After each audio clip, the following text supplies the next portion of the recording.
Right, so let's start with something simple, which is what is an imaging system? So a system is something that has an input and an output. In the case of an imaging system, it's typically the input goes into some kind of sensor, collects some data, which is processed, and that after processing, you get an output.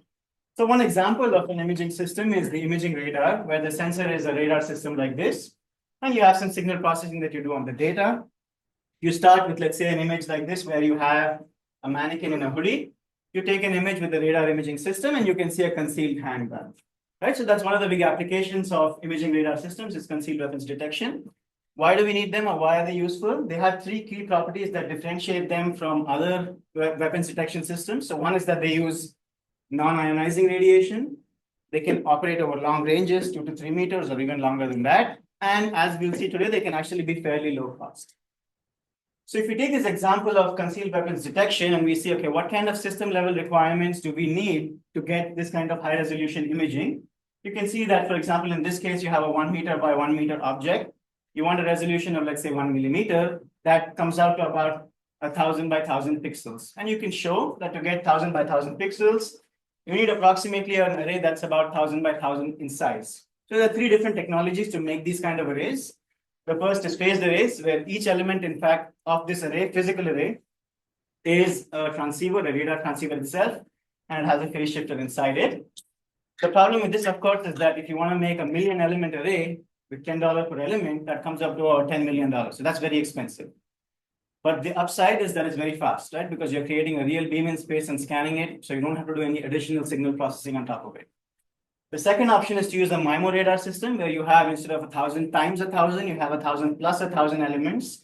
So you have 1,000 transmitters, 1,000 receivers. You can take pairwise measurements, collect all the MIMO data, and you can reconstruct images with some signal processing on top of that.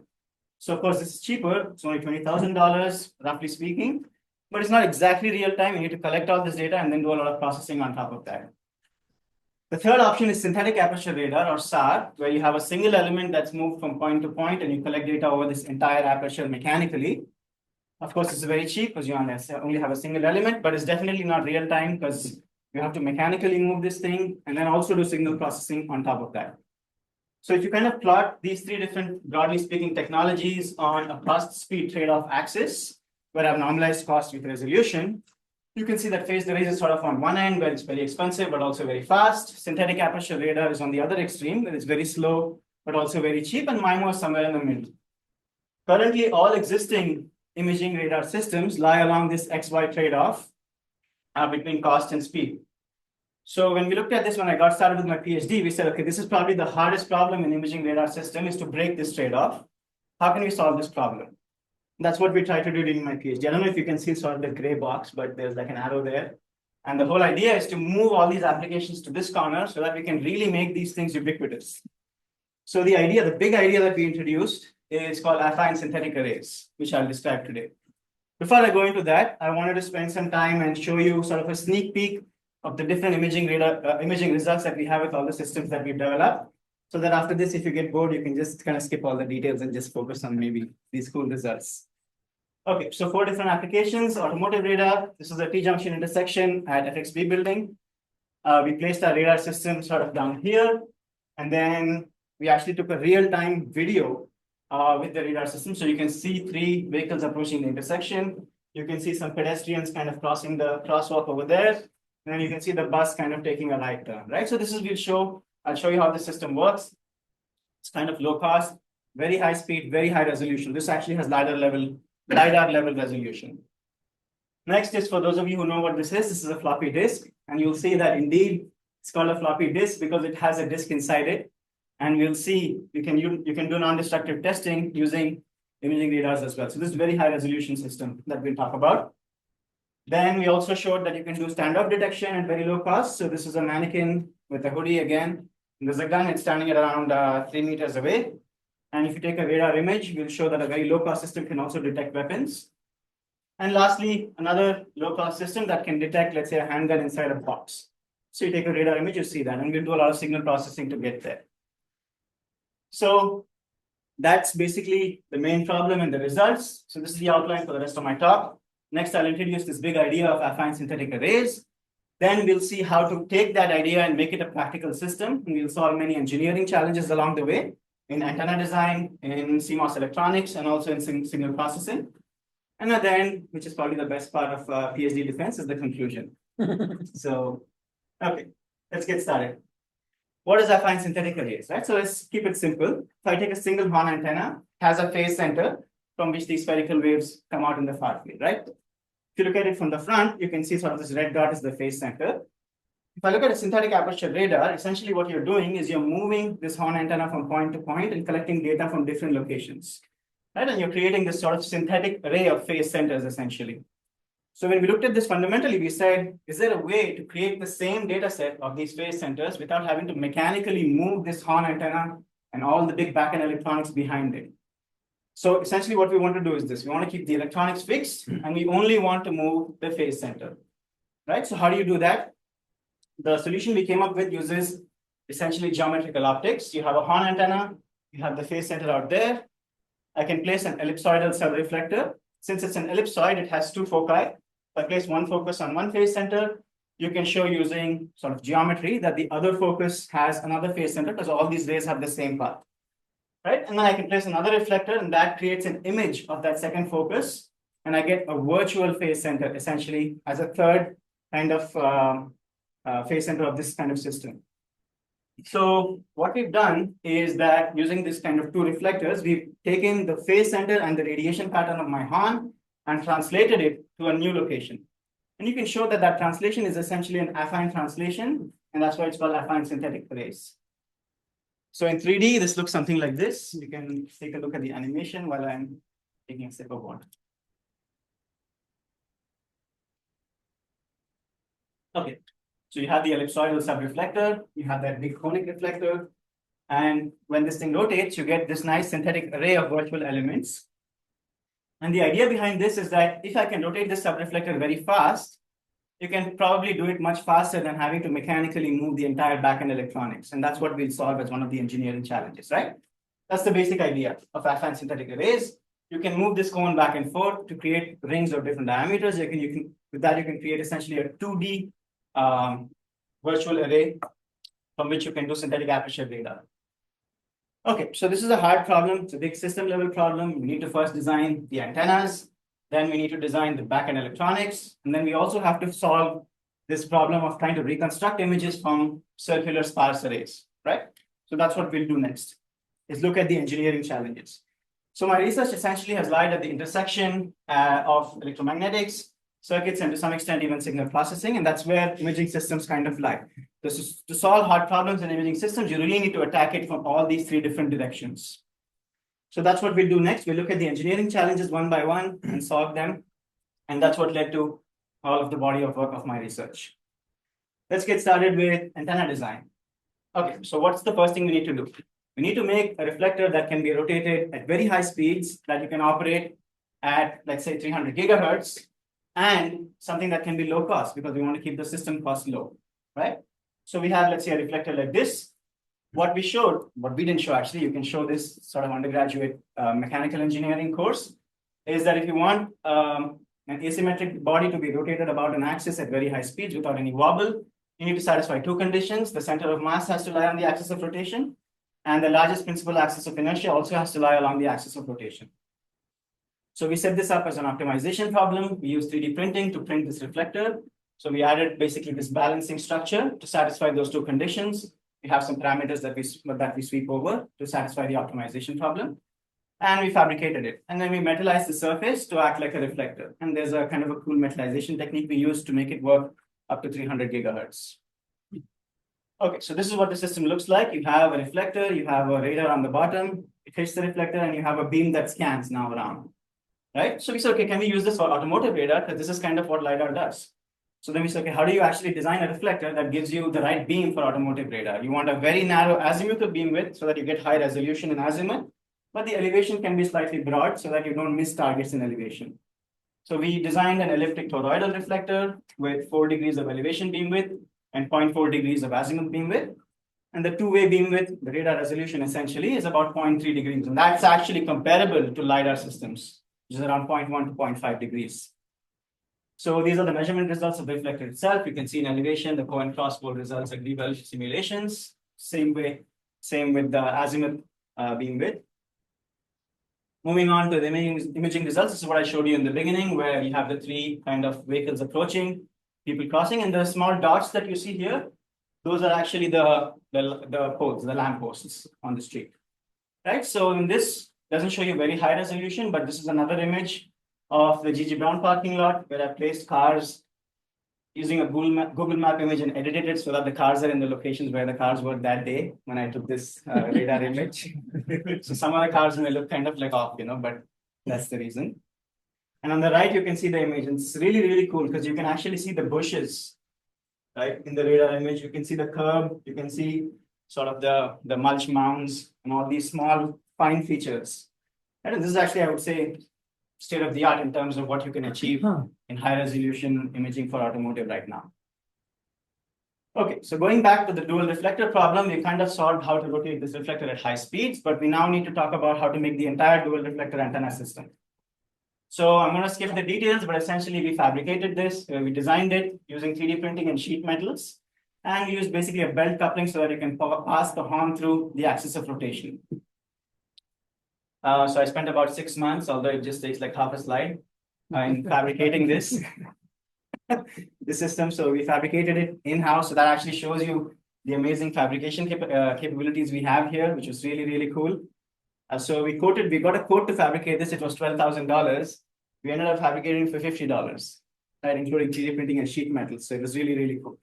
But the problem that comes with that is what I'll explain in the next. Me fabricating it ended up with a lot of issues, which we'll solve. So there's the images of the dual reflector system. So we did a lot of measurements of the radiation pattern using a network analyzer. You can see really good agreement in the ENH plane going cross pole. So we took measurements of the radiation patterns in 2 cuts for different positions of the subreflector and main reflector. It essentially comes out about 432 radiation patterns that we took, that we then added up in these 2 cuts to get synthetic beams, which you can see are about 0.4 degrees in both the cuts. And you have about 5 to 10 degrees of field of view, which is good enough for concealed weapons detection. The problem, however, was that since I fabricated this, the manufacturing tolerances that we actually needed for synthetic aperture radar need to be less than lambda over 10, which is half a millimeter. The size of this thing is about 1 meter in size. Certainly, I didn't know that when I got started, that I needed this level of tolerance. So we went ahead and manufactured it, tried to do measurements, nothing was working. So then we realized that the tolerances were way off on the orders of tens of centimeters. So then we went back to the drawing board and said, okay, how can we fix this? So what's the problem we're trying to solve? You have these virtual arrays, 12 rings, let's say, and because of manufacturing tolerances, these phase centers are not exactly where they are. So if you want to do 3D reconstruction, you need to know where those phase centers are. So we said, okay, how can we calibrate and find the location of the phase centers? So it's a simple calibration in theory. In practice, it's really hard. You place a corner reflector, you measure its phase response over a wide bandwidth, and you can show that that's directly proportional to the distance of the corner reflector. And from 3 different distances, you can essentially triangulate the location of these phase centers, right? So that's a very high level explanation. In reality, doing this measurement is not easy because you can't place a single isolated corner reflector in space. So that's what the measurement system looks like. I'll skip the details, but essentially this is what we got. So the red dots are where the actual phase centers are located. And you can see on the right that there is kind of a twist in the main reflector and it's way off.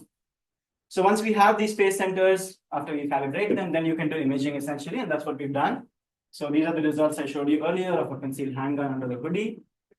We also wanted to see if we can detect plastic targets, non-metallic targets. So we placed sort of a pipe bomb, it's a fake pipe bomb, obviously, under a shirt.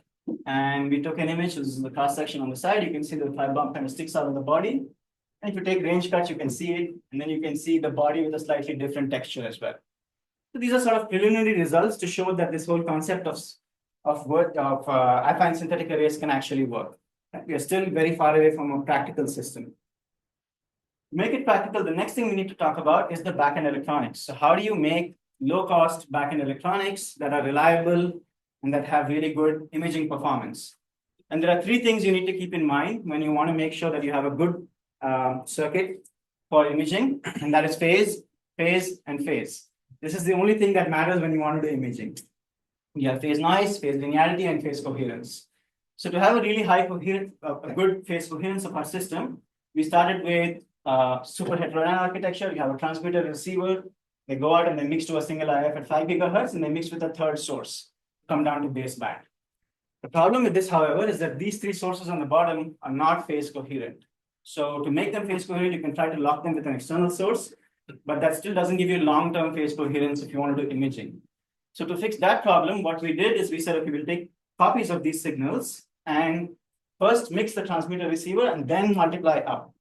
So essentially what we're doing is we're breaking these sources into two parts. So the top part does the multiplication first and then mixing down, and the bottom part does the mixing and then the multiplication up. So mathematically, it looks something like this, where you take exponentiation and then multiplication, or multiplication and then exponentiation. Both have the same, I mean, obviously these two are equivalent mathematically up to first order, right? So these two parts are in fact phase coherent. And the phase difference that you measure at the end between them also includes the free space propagation, and that free space propagation happens at 250 gigahertz. So you're essentially measuring the K space at 250 gigahertz, although you're in fact measuring only a 10 megahertz continuous wave signal. All that scattering information is encoded onto a single low frequency signal. Now that's what makes this so powerful. So the K space is a terahertz. That's one of the advantages. Another advantage is that the IF is fixed when you step these two. So it's essentially operating as a step frequency radar as well to do wideband measurements. You can also do instantaneous Doppler because the phase is directly proportional to the distance, right? Okay, so taking it down to the circuit level, obviously this is a very big circuit that we designed on 65 nanometer CMOS. I'll only kind of briefly give an overview of the different components. On the transmitter and receiver, we have a multiplier chain that has 3 doubler stages, 2 differential doublers, followed by a single-ended doubler, push doubler. Then we have a 4-way power combiner, followed by a 3-stage power amplifier, sort of 2 branches. Each stage is basically neutralized differential common source power amplifier, followed by another push doubler, power combining, and then an on-chip antenna at 256 gigahertz. On the IF side, we have a square law mixer followed by 2 stages of low noise amplifiers, and then a cascaded mixer followed by a buffer. So maybe to some of you that sounds like a lot of gibberish, but it's just a lot of circuits and it's all in one system. So I had a lot of help on this. Obviously, it was not me alone doing this. Okay, so I'll just talk about 2 components. The antenna, the on-chip antenna is essentially an SIW cavity backed antenna with 2 parallel slots. And we showed using couple more theory characteristic mode analysis that you can kind of couple these modes to get really broad bandwidth. And you can, that's what I'm showing here. So we have 4 modes essentially, 2 radiating modes, 2 non-radiating modes. And by placing the non-radiating modes in the middle, you can kind of get a broadband performance of about 30 gigahertz. So in terms of efficiency, it's about 15 to 20%, and that's typical for on-chip antennas that are radiating into air because the metals are kind of lossy at these frequencies. So the nice thing about this is that over the entire bandwidth, you have really good polarization performance because you have basically 2 parallel slots, right? And that's important when you want to do imaging. Coming to the power divider, essentially we used a slot line based power divider, and we showed that using an equivalent circuit model, you can miniaturize the slot and then absorb that into the matching network to the next stage. And that's what we've done here. So you can see really, really good amplitude and phase imbalances. I mean, the phase imbalance is less than 0.02 degrees. And that's ridiculously good. Even the amplitude imbalance is less than 0.05 dB. And you can see very broadband performance from 100 gigahertz to 150 gigahertz with an insertion loss of only 0.65 dB.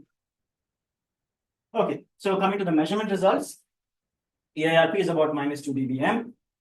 And the bandwidth, as I mentioned earlier, is about 30 gigahertz with code to cross pole ratio of 20 dB. So it's really good polarization performance over the entire band. This is the phase noise results. It's not really fair to really show this because you're using an off-chip source, but I just wanted to show this to show you what the added phase noise is. It's about 20 dB of added phase noise at 100 kilohertz offset.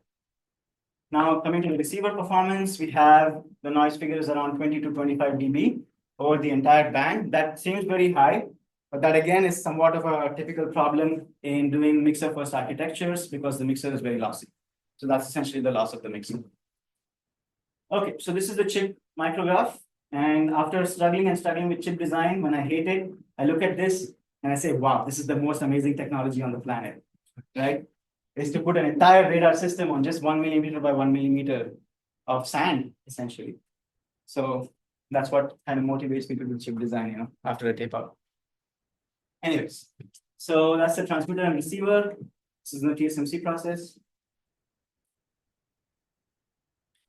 And you can see all the components. There's a lot more that goes into this design, which I kind of skipped over, biasing and design of all these inductors, transformers, balance, all of that. But for now, let's just ignore all that.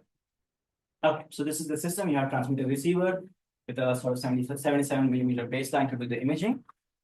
And if you compare with other results, it has state-of-the-art performance in ARP and the noise figure at these frequencies in CMOS. Of course, you have to make an apples-to-apples comparison, comparing with the same process. But most importantly is that above 100 gigahertz, nobody has demonstrated coherent imaging in a CMOS process, just because it's so hard to do. Getting that phase accuracy and phase coherence is so difficult. So this was, in fact, the first demonstration of coherent radar imaging above even 100 gigahertz, and this is at 250 gigahertz. Okay, so all of that aside, let's look at the imaging results, right? The best part. So here I have a metallic target. This is the optical image, and this is the radar image. Right, so you can see it's really, really high quality. You can even see some of the very fine features of the paperclip on the right. So this we try to do to see what is the diffraction what's the resolution limit of the system. So this small hole over here is about 1 millimeter in diameter.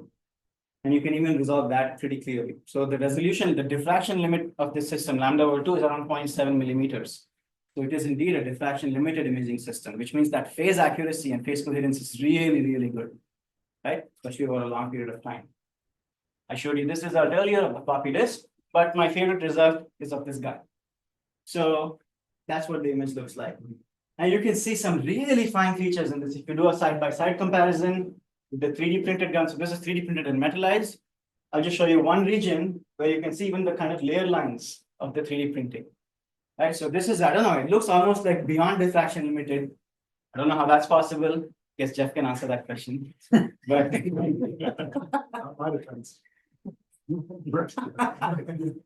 but actually it is still lambda over 2. It's limited to lambda over 2, although it looks like that. Okay. So if you look at the trigger, maybe it's a little bit out of focus, but that's because it's in a slightly different range bin. If you go to that range bin, you can see the trigger and also the safety on the trigger. So the trigger is sort of the gold standard when it comes to concealed weapons detection. If you can detect the trigger, although this is not a fair comparison, this took a long time to collect all the data. But if you can see the trigger, essentially that means that you have a perfect system. You can see, in fact, the safety even on this image. Okay, so that concludes the electronics. The last part is the signal processing. So there are three main speed bottlenecks currently that exist in the system. One is the fact that we had to kind of move that dual reflector cone back and forth. We want to get rid of that. The second thing is that we're relying on back projection with an FMCW system, which is very slow in reconstruction. And the last thing is that we have some terms that we're numerically computing, and if we can replace that with analytical forms, that would be much faster. So let's quickly go over this. Let's go back to the dual reflector problem again and say, we have these 12 rings. Essentially, I don't want to make the 12 rings because I don't want to move that main reflector back and forth. Can I do it with just a single ring? That's the question we want to answer. Can I reconstruct images with just a single ring, single circular aperture? So if we look at that, you say, let's say I have a point target and I have a single ring. What does the image actually look like? It looks something like that. So if you have a point target, what you want to see is a point in the image. And that's the point spread function. But in reality, because this array is so sparse, you have a lot of side lobes in the image. And the whole point of deconvolution is to kind of see if we can get rid of all those side lobes and reconstruct an image from the corrupted image. So if I take a simple example like this with 4 targets, simulation results, what you see is essentially that. You can see maybe 3 peaks, but there's all these other side lobes and all this interference that's happening that distorts the image completely. So like I said, the problem of deconvolution in imaging is to say, if I know the point spread function and I know the image, can I go back and estimate what the actual image should look like? And the famous algorithm that's used, one of the famous algorithms at least, that's used in kind of this deconvolution problem is called clean, which is an iterative technique, goes to each point and then subtracts the point spread function at that location. And that's what you get. So you can kind of reconstruct those 4 targets, maybe some side lobes are still remaining.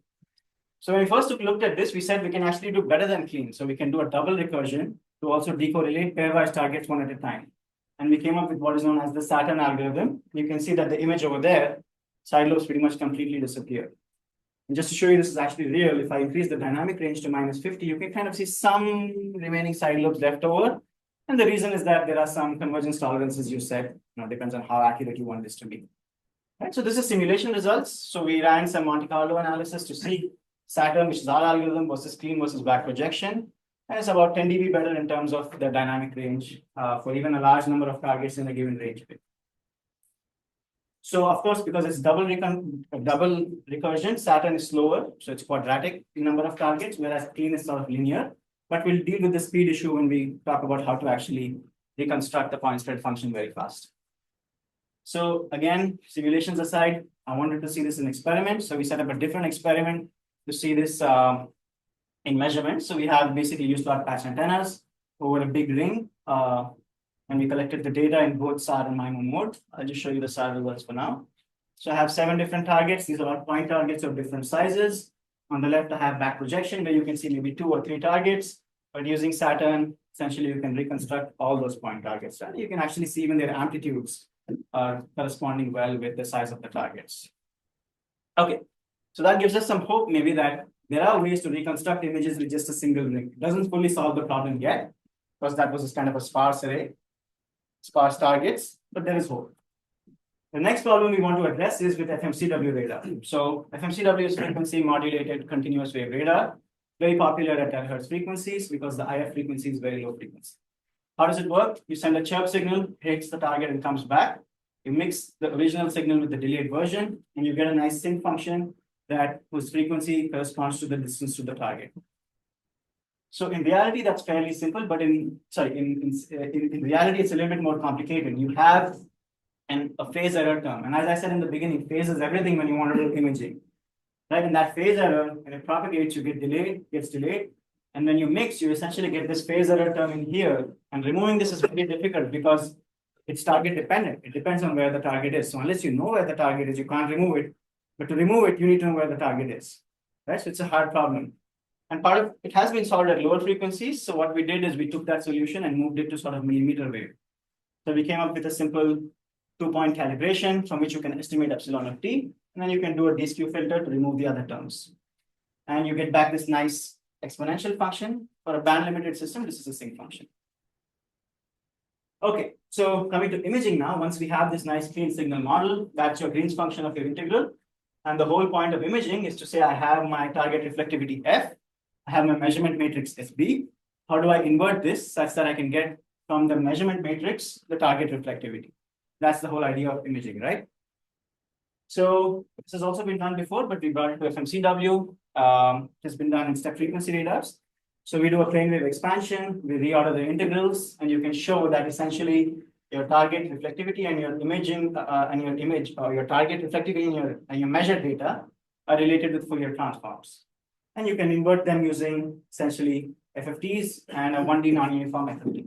So for sort of the signal processing expert, this middle term is essentially the stored interpolation that we do using a non-uniform FFT. So this is a time domain version of the famous range migration algorithm, which is very popular for 2D imaging. We brought it to millimeter wave and expanded it to 3D imaging for FMCW systems. So quick comparison, back projection for an image size, which is 251 by 251 by 2400 data points, takes 10 years to compute. That's the slow algorithm. Sort of the most commonly used is time domain correlation, which is about 12 hours, where you can do sort of the 2400 pixels, you can do FFT, but it's still sort of non-FFT in X and Y. And the algorithm we came up with is time domain range migration, which is about 40 seconds on a standard desktop computer. So in terms of order of magnitude, it's 2 orders of magnitude better than what exists right now for FMCW systems. Right? It's very fast.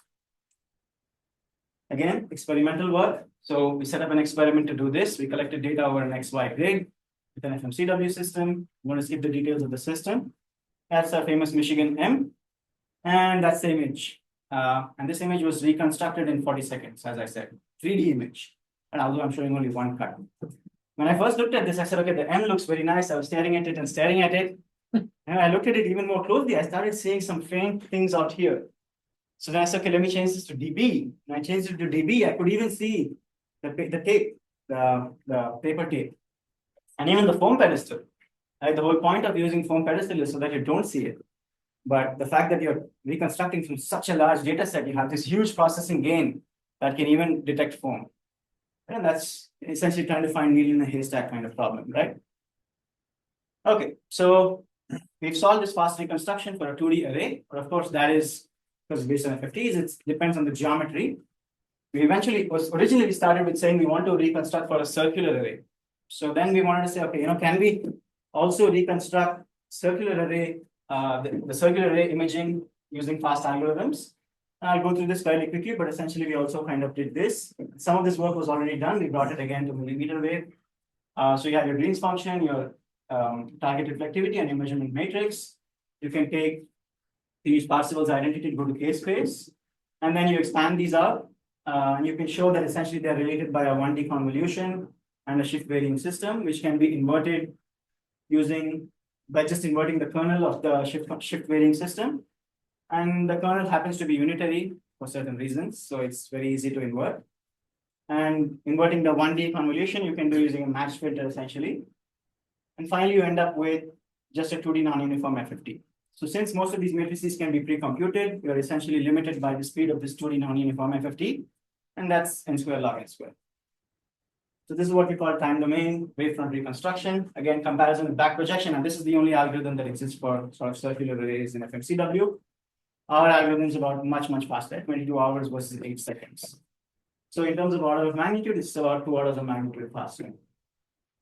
Okay, lastly, I know too much mathematics, but just one more slide. So to do the deconvolution, what you need to do is you need to compute the point spread function again and again, because the point spread function is actually shift varying. It's not shift invariant. So if you want to compute it for all of 3D space, that's too big. It's much faster to just compute at points that you need it. So for that, we basically said, can we come up with an analytical formulation for the point spread function? We want to skip the mathematics, but we solved that problem. And this is what it looks like. So the analytical and the numerical point spread function are plotted together. The difference between them is less than -60 dB. So it's very accurate. Okay, so we set this up again as an experiment. We have an object on a turntable to create a perfect circular array. Again, with an FMCW system, this is the gun inside the box. Back projection, like I said, it takes 22 hours. That's the image. With time domain wavefront reconstruction, it takes only 8 seconds. That's lossless reconstruction. So they're exactly the same. But with deconvolution, you can kind of see more features of the target show up, right? Even though this is sort of a contiguous target. Okay, so that essentially concludes the engineering challenges that we tried to solve to make the system work. So we did a lot of algorithms work, we did some electronics, and we also did work in antennas. And that's essentially an overview of my research. So in terms of outcomes, we published several conference papers in APS and ERSI, published many journal papers in different transactions, and a couple of patents. Okay, so best part is the acknowledgements. Maybe I'll take a sip of water before I get. This is longer than the talk.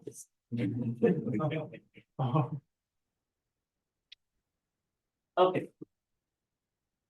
Of course, I would like to start by thanking my advisors. And maybe some of you know this, but in my undergrad, the lowest grades I had were in circuits and electromagnetics. So when I came here, I barely knew anything. And it's because of the courses and the learning I had from both of them that I stand here today. So I can't thank you enough. They inspired me with taking 3 courses with each of them, which tells you how much I like taking courses with them. And just being able to talk to them anytime, they gave me a lot of freedom in problems that I wanted to solve. It was amazing. Having access to 2 labs is sort of really, really good. So I need to go back and see what equipment is where now. Okay, so thank you so much for that. Next, I would like to thank my committee, especially Jeff, who spent a lot of time with me over the last year in the signal processing side of things with my faculty applications. Very generous with his time despite being a chair. So thank you so much for that.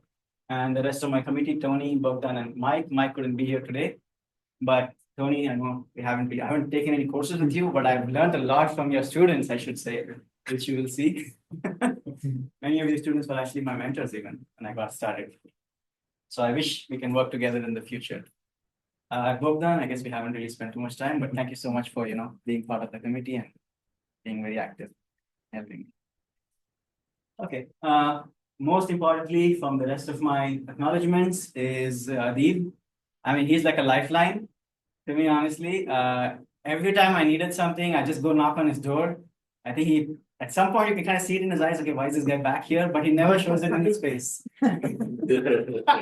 Always opens the door with a smile, drops whatever he is doing, and helps me for as long as I need. So I would not be here without Adib's contribution. I really, really thank you so much. I can't say enough. Next is Behzad. In my view, he is the most hardworking person I've ever seen in my life. And I think most of us will agree who know him. He's a machine, a complete machine. So I was just joking with Kamal yesterday that if Behzad learns chip design, then Radlab can retire, you know.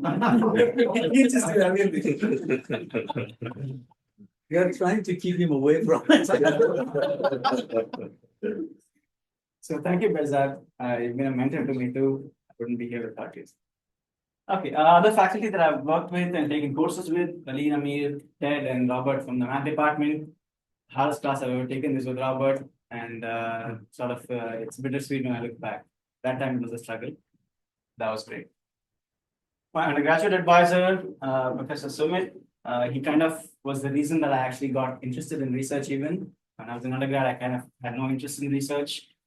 But he showed me that electrical engineering is a lot of fun, kind of motivated me, and told me research should be a career, should be your career.